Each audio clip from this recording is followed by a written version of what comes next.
What is going on, everybody on YouTube? Jason here with Mayhem Baits. I have our first pro staff member that ever joined, Eric Flink, on the phone. Eric, how's it going? Going good. How are you doing?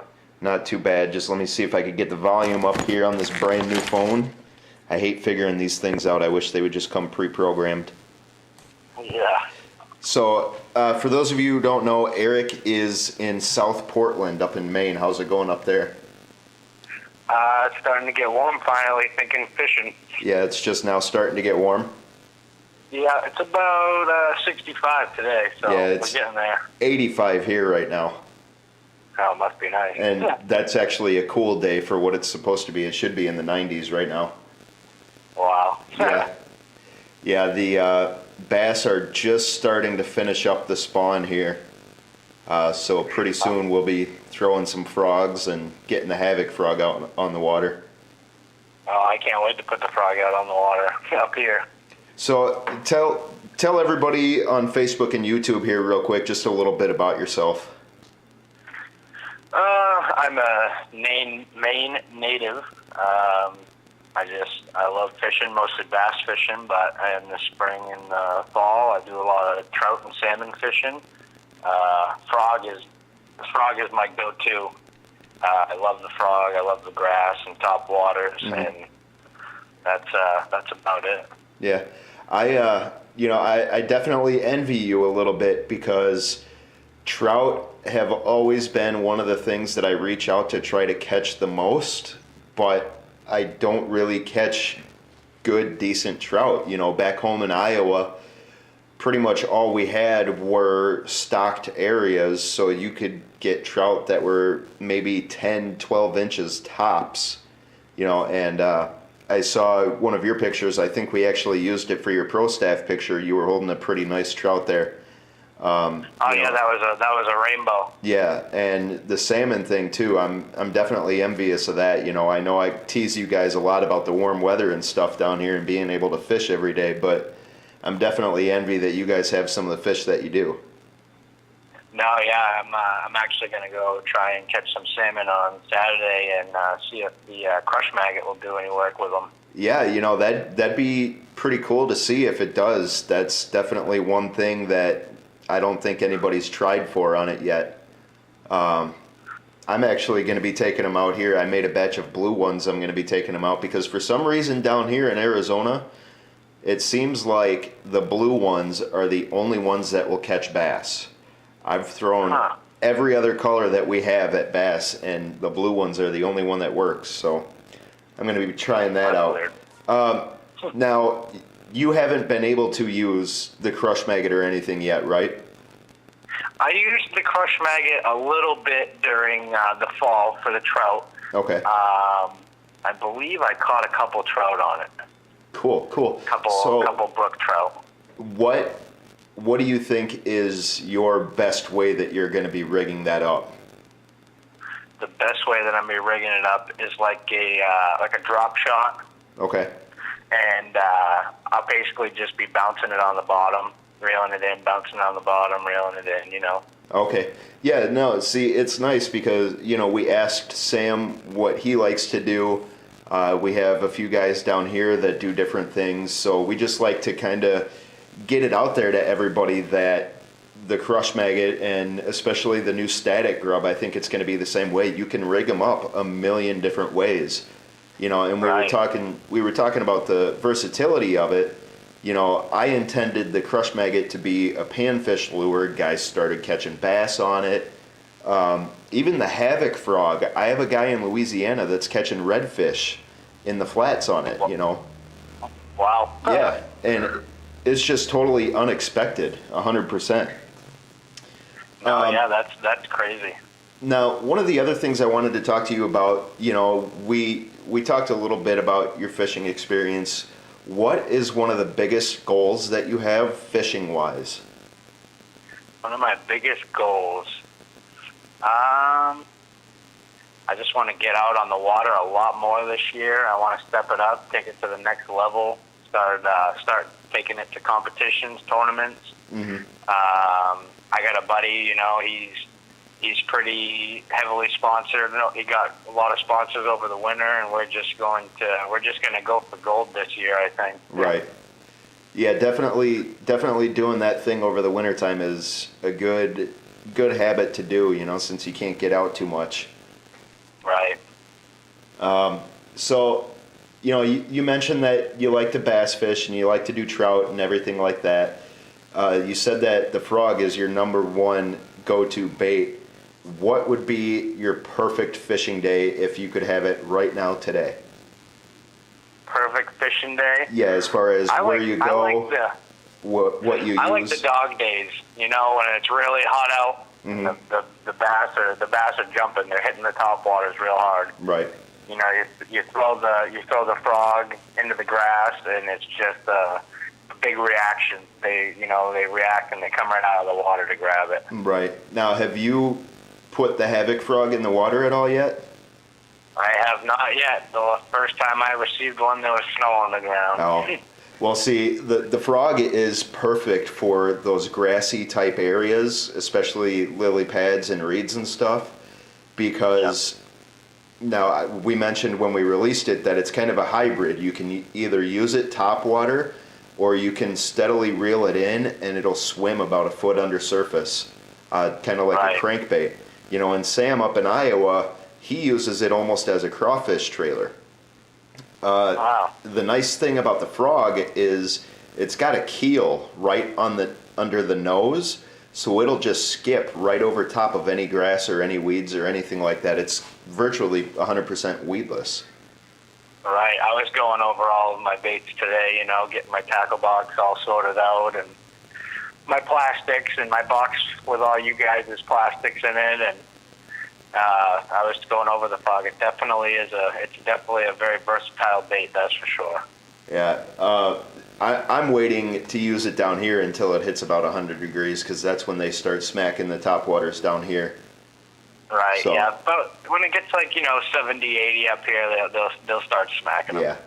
Another thing that we might look into soon, too, is some snake-like lures. There's a company, I think they're called Mega Frogs, and they actually sent me some topwater prop baits that they had all spray painted up, and they look 100% realistic, just like the live target baits. They have a lizard, they have a toad that actually looks like a toad, they have a rattlesnake. So that might be something that we're going to look at here in the future, especially with the southwestern states here in the heat and everything.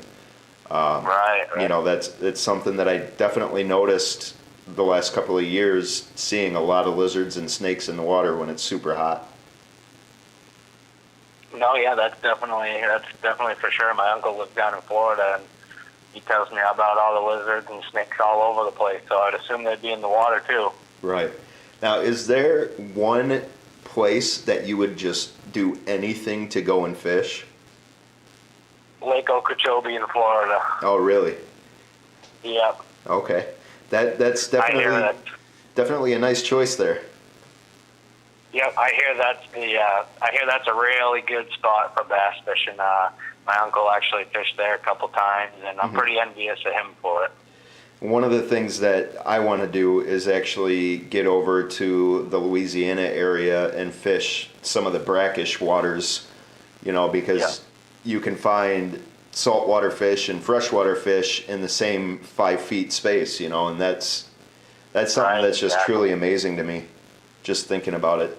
But like I told you before, one of my biggest goals is to catch a peacock bass. I've been interested in them ever since I saw them, and just never had the chance to travel that far to get one. Yeah, peacock, there's a lot of those in Florida from what I see and hear. Right. Now, up in Maine, do you guys have anything other than salmon? I mean, obviously with the coast and everything like that, you guys have different stuff, but do you have anything else that's different other than the salmon compared to like here in Arizona? We have, I don't know if you guys have pike, but we have the northern pike. Those get pretty large, and those are pretty fun to reel in. They're real feisty. Actually, we don't have pike this far south, but there is some in the northern part of the state. I'm actually just under halfway through the state if you're looking at a map. Right. So it's a little too hot down here for them, but No, yeah, we have the pike. Those are fun to catch. Those are always fun. Those get real big. right. We were fishing for those in the fall as well, but mostly just trout, salmon, bass, striped bass. You know, if you like fishing out on the coast, Right. I do quite a bit of striped bass fishing. Yeah, I've been seeing updates on my Facebook for some reason, just little sponsored ads that say download this to see the striper migration, and it's all over the place. Yeah, me and my father actually used to chase them. Yeah. They'd come up here, you know, in the spring and the summertime, and then we'd chase them back down to Virginia, where they kind of pool up in the bay down there. And Really? it's like catching fish in a barrel down there. That's kind of cool, actually. Yeah. Now, you mentioned the pike. What are some of the things you guys like to use to catch those? Pike, we like big spoons. I haven't tried using a soft plastic on them, but usually, we use big spoons or like diving crankbaits because they're pretty deep sometimes. Okay. And you got to use a pretty heavy rod because they can get real big. Now, you said you're using bigger spoons? Yeah, bigger spoons. Okay. So maybe if, we sat down and talked about doing something like a big 6 or 8 inch paddle tail swim bait, maybe that might something be like that. That could work too. Yeah. might be something we could look at in the future and expand a little bit more. Right. Exactly. Yeah. Because I know there's a lot of pike fishermen up here. They are actually illegally introduced, and they're taking over. Yeah, definitely. I know up in Iowa there was one spot that I would go to every single spring to try and catch them. It was a little pool off of the side of a dam, and it sucked because everybody else around me was always catching them and I never got one.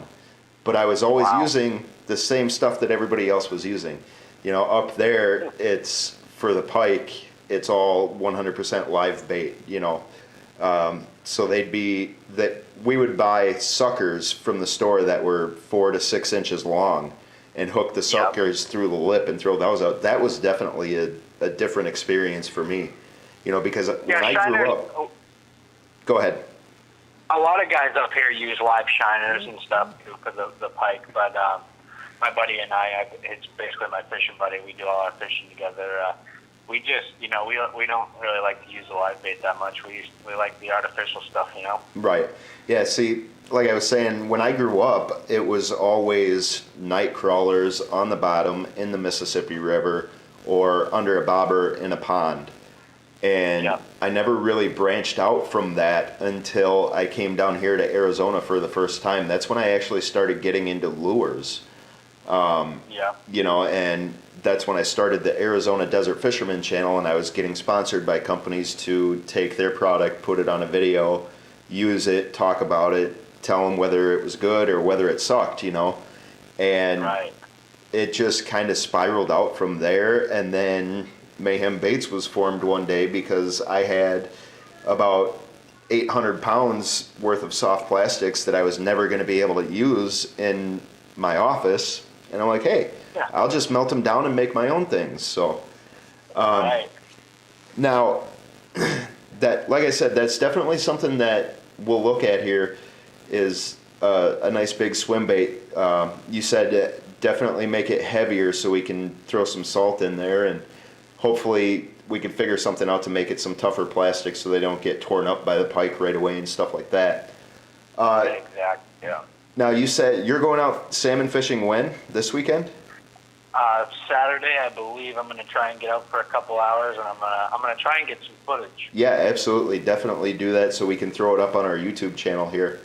Like I told you guys, I told you and Sam and David all, we love pictures and we love videos from you guys, and it's not always just to push ourselves out there, it's more to push you guys out there, Right. Because when I started this company, I didn't think about how it was going to be when people actually started catching fish on my lures, It's Right. definitely a surreal feeling to see you guys doing that and think, holy crap, I made that, you know? Yeah, another thing I can't wait to catch some bass on is the Senko. Yeah. You know, that's gonna be fun. That's gonna be fun too. What And, color? I think they'll be pretty competitive with like Power Team lures. Yeah, what color did you want up there? I think you gave me blue and black. That should work, but you know, I'm gonna try it and see what happens. Blue and black really works anywhere. I don't know if you watch YouTube at all, but one of the big fishing YouTubers just did an episode on blue and black fishing lures, and like I said, they kind of work everywhere. I could throw them down here, I could throw them up in Iowa and catch stuff. I think I'm actually looking at a little box that has your name on it right now, and I think I got a pack of orange ones in there for you. Yeah, that will probably work too. Just, you know, up here, yeah, we got our water's real dark. Mm-hmm. You know, so the darker colors work sometimes. You know, and you know, sometimes a little flicker of shininess works too. Oh, yeah, it all all- depends. You know. All of our new stuff is coming 100% packed. We actually picked up some new glitter, so it's definitely a big change. It's all packed and it's very, very visible. Nice. All right, well, I think that will about wrap it up here. Eric, I want to thank you very much for joining us for the interview today. We're going to get this up on YouTube. Anything else you want to close out with? No, I think that's about it, and I'll try and get you guys some pictures and some footage on Saturday and see what happens. All right, sounds good. Well, Eric, you have a wonderful time, and just get a hold of us if you ever need anything else, and definitely shoot us some pictures and video from this weekend. All right, no problem. Talk to you guys later. All right, take it easy, man. Later.